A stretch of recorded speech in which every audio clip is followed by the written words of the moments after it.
और वहीं मोहन भागवत के इस बयान पर जमात इस्लामी हिंद के वाइस प्रेसिडेंट सलीम इंजीनियर का बयान भी सामने आया। उन्होंने कहा कि इन सब बातों का तब तक कोई मतलब नहीं जब तक कि इन पर अमल नहीं किया जाता।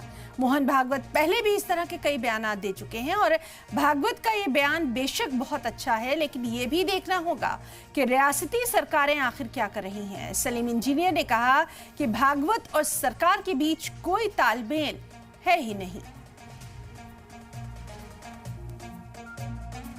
बरेली में जिस तरीके से शासन प्रशासन की कार्रवाई हो उस पर भी सवाल खड़े हुए हैं, चाहे महाराष्ट्र हो, चाहे यूपी हो, चाहे मुंबई दूसरी जगह पे हो, उन सभी चीज़ों में। लेकिन इन्हीं सब चीज़ों पर आरएसएस प्रमुख मोहन भागवत ने ये कहा कि शासन प्रशासन को पक्षपात नहीं करना चाहिए। घर में अगर 4 बर्तन हैं तो आवाज़ आती है, लेकिन इसका भी ध्यान रखना चाहिए।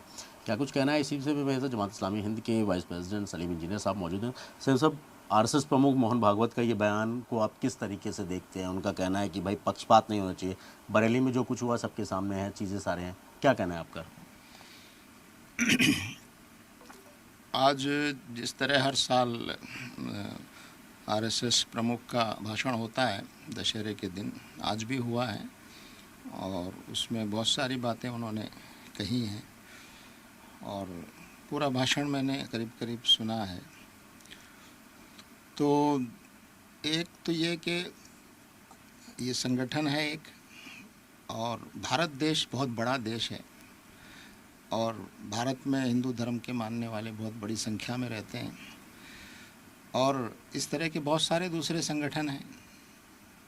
कोई एक संगठन पूरे भारतीय समाज का प्रतिनिधित्व नहीं करता, एक तो ये बात है।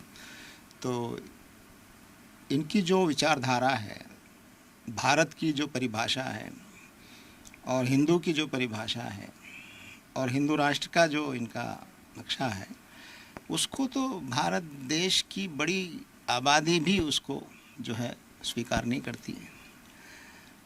हाँ, उनकी भाषण में कुछ बातें हैं जो कि सबको मिलजुल कर रहना चाहिए और प्रशासन को, शासन को निष्पक्ष काम करना चाहिए, सही बात है ये। लेकिन देखना ये है कि जो संगठन ये समझा जाता है कि मौजूदा जो पार्टी है सरकार में, केंद्र में और कई राज्यों में, इसके बावजूद इसका उल्टा हो रहा है, पक्षपात हो रहा है, मुस्लिम समुदाय के साथ सेलेक्टिव जानबूझकर ज़्यादतियाँ हो रही हैं।